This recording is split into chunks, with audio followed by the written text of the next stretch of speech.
নমস্কার বন্ধুরা, আবারও আমার রান্নাঘরে তোমাদের সবাইকে স্বাগত জানাই।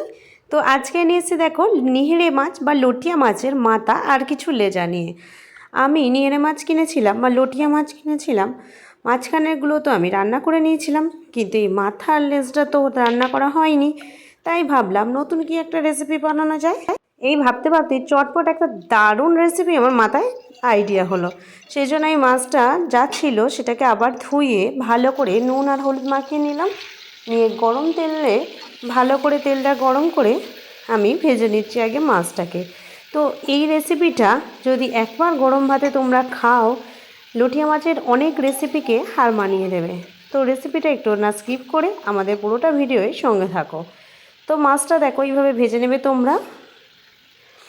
কোনো মানে কঠিন কাজ নয়, খুব হালকা হাতের কাজ আর খুব চটপট হয়ে যায় এই রেসিপিটা। লটিয়া মাছ অত খেতেও অসাধারণ লাগে, অসাধারণ, জাস্ট অসাধারণ লাগে। বিশ্বাস না হলে একবার নিজেরা ট্রাই করতেই পারো। তো মাছটা এইভাবে ঝুরো ঝুরো করে তোমরা ভেজে নেবে, নিয়ে তার উপরে দুটো কুচানো পেঁয়াজ দিয়ে দেবে। আজকালকার ব্যস্ততার জীবনে একদম সময় থাকে না, খুব আমাদের হাতে অল্প সময় থাকে, তাই অল্প সময়ের মধ্যে চটপট লটিয়া মাছের এই রেসিপিটাও তোমরা বাড়িতে ট্রাই করবে। তো পেঁয়াজটা যখন হালকা ভাজা ভাজা হয়ে যাবে, এর ওপর দিয়ে দেবো টমেটো। দুটো টমেটো কেটে রেখেছিলাম, তোমরা চাইলে টমেটো স্ম্যাশড করেও দিতে পারো বা টমেটো গ্রেট করে দিতে পারো। তো টমেটোটাকে ভালো করে নেড়ে চেড়ে একদম মিশিয়ে নেব। এরপরে আমি একটা আলু সরু সরু করে কেটে রেখেছিলাম, দেখো ভালো করে জল দিয়ে একদম সাদা হয়ে যাবে, ধুয়ে সেই আলুটা আমি এর ওপর দিয়ে দিচ্ছি। আমি ভাবছিলাম ওই কটা মাত্র লটিয়া মাছ নিয়ে কী করে বাড়ির সবাইকে গরম ভাতে দেবো যেটা খেতে পারবে, সেই জন্যই এই আইডিয়াটা বের করা। তো তোমরা রেসিপিটা দেখতে থাকো, দেখলে পরে তোমাদের বিশ্বাসই হবে না যে এত সুন্দর মানে দেখতে হয়েছে, তাহলে খেতে কত সুন্দর হবে। তো আমি গল্প করতে করতে তোমাদের আমি দিয়ে দিলাম হলুদ গুঁড়ো পরিমাণ মতো, এরপরে দিয়ে দিলাম আদা আর রসুন বাটা। তোমরা চাইলে আদাটাও স্কিপ করতে পারো, শুধু রসুন বাটাও দিতে পারো। দিয়ে ভালো করে নাড়িয়ে চাড়িয়ে নেব, সঙ্গে পরিমাণ মতো নুনও তোমরা দিয়ে দেবে। তো ভালো করে নাড়িয়ে চাড়িয়ে আমি দিয়ে দেবো এতে গুঁড়ো লঙ্কা।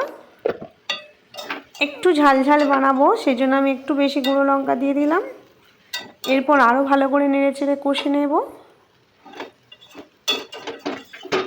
আরও ভালো করে যখন নেড়ে চেড়ে কষা হয়ে যাবে, এর ওপর দিয়ে দেবো জিরে আর মৌরি গুঁড়ো আর ধনে গুঁড়ো। এখনই সুন্দর একটা গন্ধ বেরোচ্ছে, যেটা এত সুন্দর লাগছে, মানে যে তোমরা যে যে ট্রাই করবে শেষে অবশ্যই এইটা বুঝতে পারবে যে গন্ধটা কত সুন্দর লাগছিল। তো ভালো করে আমার কষা হয়ে গেছে, এরপর অল্প সামান্য একটু জল দিয়ে আরও ভালো করে কষে নেব। জলটা শুকিয়ে যেতেই আমি আরও ভালো করে কষে নিচ্ছি। দেখো একদম শুকনো শুকনো হয়ে গেছে। এরপর ভালো করে নেড়ে চেড়ে আমি ফাইনালি জল দেব। এমন কিছুই কঠিন নয়, এমন অনেক কিছু লাগে না, অল্প কিছু উপকরণের মাধ্যমেই এই রেসিপিটা লটিয়া মাছের হয়ে যায়। তো দেখো ফাইনালি আমি জল দিয়ে দিচ্ছি, জলটা একটু বেশি দিচ্ছি কারণ যেহেতু আলু আছে, আলুটাকে ভালো করে সেদ্ধ হতে হবে। তো আমি এতটাই জল দেব, তোমরা তাও তোমাদের তরকারি অনুযায়ী জল দিও। এরপর আমি ধনেপাতা কুচানোগুলো দিয়ে দিচ্ছি। এইভাবে ফুটতে থাকুক 10 মিনিট, আমি 10 মিনিট পরে ফিরে আসবো। তো 10 মিনিট পরে ফিরে এসেছি, দেখো কতটা শুকনো হয়ে গেছে।